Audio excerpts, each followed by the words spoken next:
அஸ்ஸலாமு அலைக்கும் வரஹ்மத்துல்லாஹி வபரகாத்துஹு. உங்கள் மீது சாந்தியும் சமாதானமும் உண்டாகட்டும். தொடர்ச்சியாக காசா மற்றும் இஸ்ரேல் தொடர்பான முக்கிய பல செய்திகளை சுருக்கமாக தந்த வண்ணம் இருக்கிறோம். அந்த வகையில் இன்றைய தினம் அல் ஜசீரா ஊடகம் ஒரு முக்கியமான ஒரு செய்தியை பகிர்ந்திருந்தார்கள். வடக்கு மற்றும் தெற்கிலே மேற்கொள்ளப்பட்ட இஸ்ரேலினுடைய வான்வழி தாக்குதலினால் 27க்கு அதிகமான அப்பாவி பாலஸ்தீன மக்கள் கொல்லப்பட்டிருக்கிறார்கள். காசாவிலே இருந்த 15 வைத்தியர்களையும் அவர்களுக்கு உதவியாக சென்ற மருத்துவ ஊழியர்களையும் கொடூரமாக தாக்கி கொன்றிருக்கிறார்கள் என்கின்ற ஒரு செய்தியையும் இன்றைய தினம் அல் ஜசீரா ஊடகம் வெளியிட்டிருந்தது. நம்ம ஒரு விடயத்தை கட்டாயம் அவதானிக்க வேண்டும். இந்த போர் எப்போது ஆரம்பிக்கப்பட்டதோ அன்று முதல் அதிகமான வைத்தியசாலைகளையும் அதிகமான வைத்தியர்களையும் வைத்திய ஊழியர்களையும் தான் அவர்கள் கொன்றொழித்துக் கொண்டிருக்கிறார்கள். காரணம், இங்கே காயமடைந்து வைத்தியசாலையில் அனுமதிக்கப்படுகின்றவர்களை எதையாவது செய்து இவர்கள் பிழைக்க வைத்து விடுவார்கள் என்கின்ற நோக்கத்தில் அதிகமான வைத்தியர்களையும் அதே சமயத்தில் அதிகமான வைத்தியசாலைகளையும் குறிவைத்து தாக்கி முற்றுமுழுதாக அழித்து வருகிறார்கள் என்றால், உலகத்திலேயே மிக கொடூரமான மனிதர்கள், அதாவது மிக கொடூரமான ஆட்சியாளர்கள் இஸ்ரேலை சேர்ந்தவர்கள் என்று சொல்லுகிற அளவுக்கு இன்றைய சூழ்நிலை மாறியிருக்கிறது. அனைவருக்கும் தெரியும், ஹவுதிகள் எப்பொழுது பாலஸ்தீனத்திலே இந்த யுத்தம் ஆரம்பிக்கப்பட்டதோ அன்று முதல் நாங்களும் அந்த பாலஸ்தீனத்தினுடைய சுதந்திரங்களுக்காக போராட போகிறோம் என்று கூறி இன்று வரை அமெரிக்காவுக்கு எதிராகவும் இந்த இஸ்ரேலுக்கு எதிராகவும் அவர்களுடைய தாக்குதல்களை நடாத்திய வண்ணம் தான் இருக்கிறார்கள். குறிப்பாக அமெரிக்காவினுடைய முக்கியமான ஊடகங்களே ஒப்புதல் வழங்கிவிட்டார்கள்.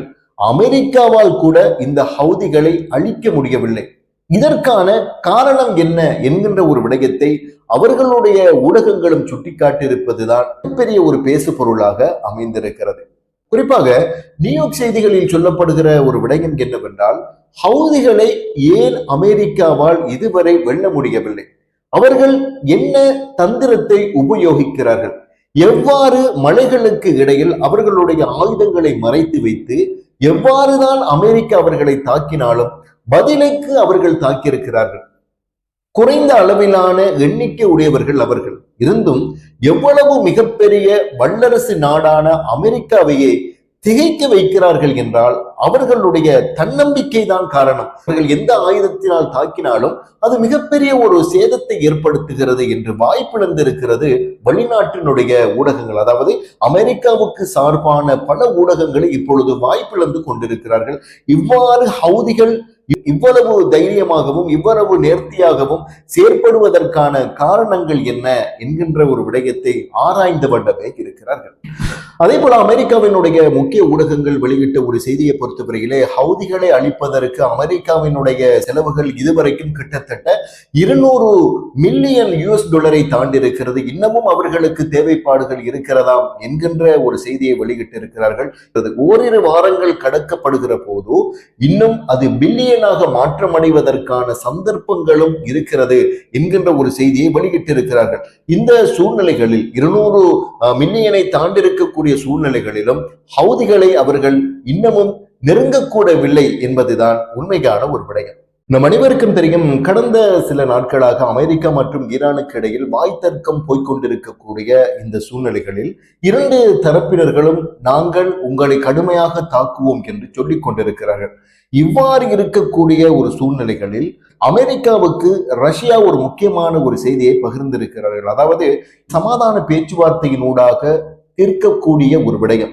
ஆயுதங்களை பயன்படுத்தினால் மிகப்பெரிய ஒரு பிரளயம் இரண்டு தரப்பிலும் ஏற்படக்கூடும். எனவே சமரசத்தை ஏற்படுத்துவதன் ஊடாக பல உயிரிழப்புகளை தடுப்பதற்கு அது வழிவகுக்கும் என்கின்ற ஒரு செய்தியை ரஷ்யா என்ன செய்திருக்கிறார்கள், அமெரிக்காவுக்கு சொல்லியிருக்கிறார்கள்.